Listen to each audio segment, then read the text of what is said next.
Differentiability. Here we go. Starting to look at an absolute value function. Very nice.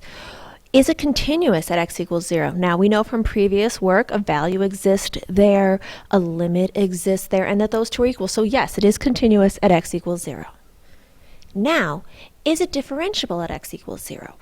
We have learned a derivative is another word in slope. So if I take the derivative when x is less than 0, that's going to give me a negative value for this section.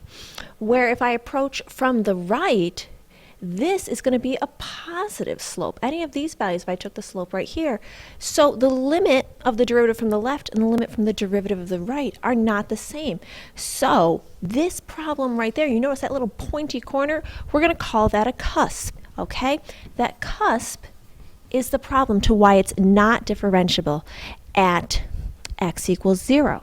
So writing that formally, the limit as x approaches 0 from the left of the derivative is not equal to the limit as x approaches 0 from the right of the derivative.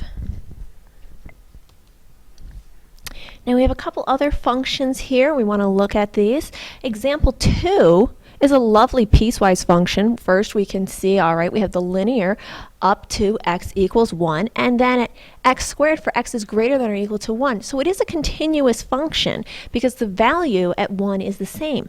But if I take the slope of the linear section and I take the slope of the quadratic function, I'm not going to get the same. So we have the cusp situation again there. So no, that's differentiable everywhere except at 1.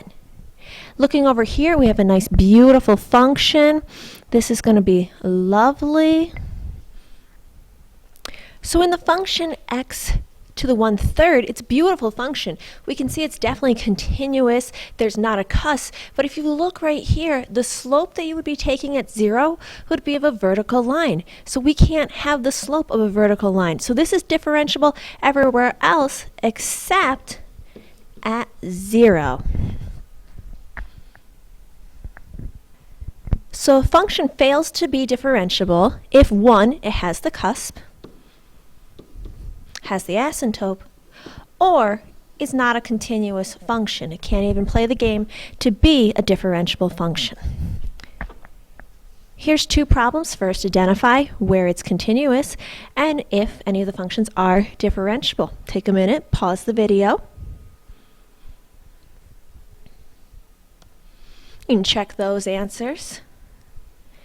And then here's another graph.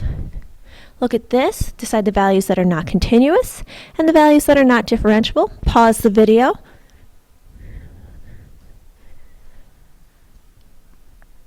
And there are your answers there. Have a great night.